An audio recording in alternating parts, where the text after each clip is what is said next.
এইটা দিয়ে হবে আজকে ভর্তা। বেশি বড় সাইজ না আমার গাছের, মাশাআল্লাহ।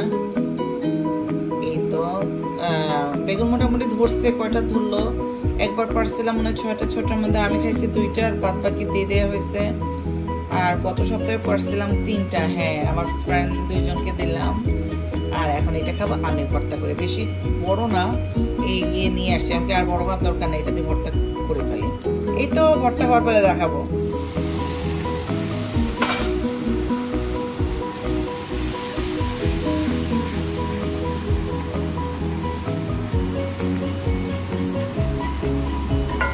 এটা হচ্ছে আলু বেগুন শিমের একটু ঝোল রান্না, মাছের দিয়ে একটু ঝোল রান্না করবো, সেটার মশলা করা হচ্ছে এখানে পেঁয়াজ, রসুন, জিরে, ধনে, হলুদ, মরিচের গুঁড়ো সব কিছু দিয়ে এখানে কষানো হলো।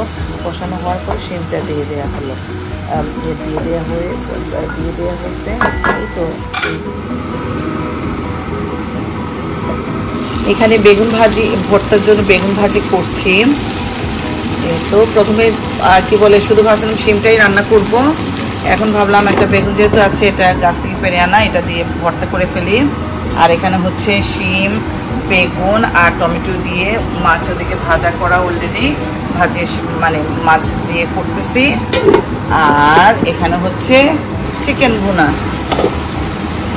ভুনা করতেছি এখানে, দেখা যাক। এই তো প্রথমে তো ভাবছিলাম খুব সুন্দর করে ভিডিও করব, একদম বসাই এখন হাতে নিয়ে করতেছি, কিছু করার নাই। সংসারের কত ঝুটি ঝাপটা থাকে, বাচ্চা কাচ্চা নিয়ে এগুলো পারা যায় না মাঝে মধ্যে, আবার মাঝে মধ্যে পারা যায়। এই তো রান্না শেষ হলে আবার দেখাবো ইনশাআল্লাহ। এইখানে আমি বেগুন ভর্তা যেহেতু করব, খুব আসলে শর্ট টাইম, তো যেভাবে পারি তাড়াহুড়া করেই করতে হয়, সবসময় একইভাবে করা যায় না। এই লাল পেঁয়াজটা এখানে দিয়ে ভেজে ফেলবো, আর এখানে ঘুটে ফেলবো, ভাজি করে ফেলবো।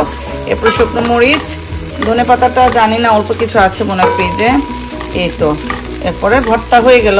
ও আচ্ছা, রসুনের আস্তটা তো দেওয়া হয় নাই, রসুনের গুঁড়ো দিয়ে দেবো, সমস্যা না, ওটা দিলেও বেশ মজা লাগে, মজার কোনো হেরফের হয় না, সত্যি কথা যেটা। এই তো এভাবেই শর্টকাট আজকে বেগুন ভর্তা করব। বেগুন ভর্তা, এখানে মুরগি ভুনা, আর এখানে তো হচ্ছেই শিম।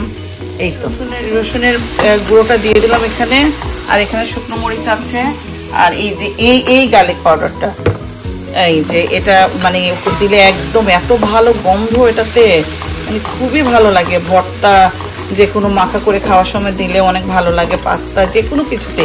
আমি তো এটা এখন অনেক ইউজ করি, কস্কো থেকে আনা, খুবই ভালো এটা।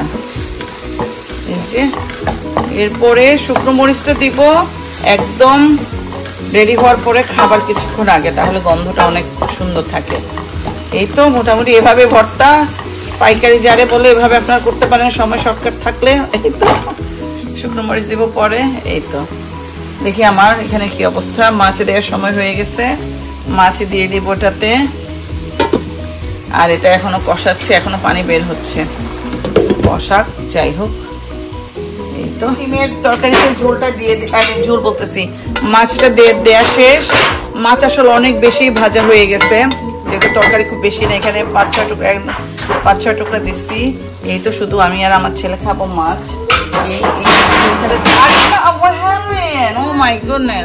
দেখেন বাচ্চা কাচ্চার অবস্থা। আর এখানে কিছু মাছ রয়ে গেছে, এটাতে ভাজির মতো থাকবে, একটু পেঁয়াজ দিয়ে আমার ছেলের জন্য ভেজে দিব। আর এই তো এই আলু, বেগুন, শিম আর টমেটোর ঝোল, হালকা ঝোল, সত্যি কথা মাখাই থাকবে।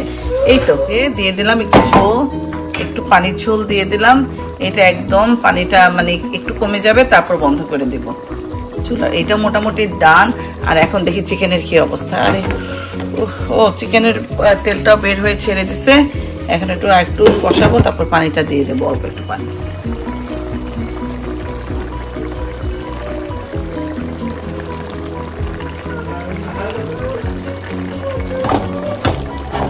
কি হলো বাবা? এই যে রান্না হয়ে যাচ্ছে, খাবা তুমি? এই তো বাবা, এই তো আর একটু অপেক্ষা করো। আমার তো রান্না বান্না শেষ, কোনো কিছু এখনো গুছাই নাই। এখানে হচ্ছে বেগুন ভর্তা, it's look very funny. I mean কড়াইয়ের মধ্যে ভেজে ভুজে করছি, এখনো বাটিতে নেই। বাটিতে নেওয়ার সময় একটু ধনেপাতা দিয়ে দিব। আর এখানে হচ্ছে মজাদার শিম, বেগুন আর কি বলে টমেটো দিয়ে রুই মাছ ভেজে দিলাম। আর এখানে কিছু দিয়ে দিব। আর এখানে হচ্ছে চিকেন, এই চিকেনটা এই মোটামুটি হালকার উপরে রান্না, খুব একটা মোটামুটি ভালো। This is the number 1 position আমার জন্য, এটা নাম্বার 1 পজিশনে, বেগুন ভর্তা নাম্বার 2 পজিশনে, চিকেনটা খেতে খেতে অলরেডি অবস্থা খারাপ, চিকেনটা হচ্ছে সবার লাস্টে। এই তো, সবাই ভালো থাকবেন, খোদা হাফেজ, বাই বাই।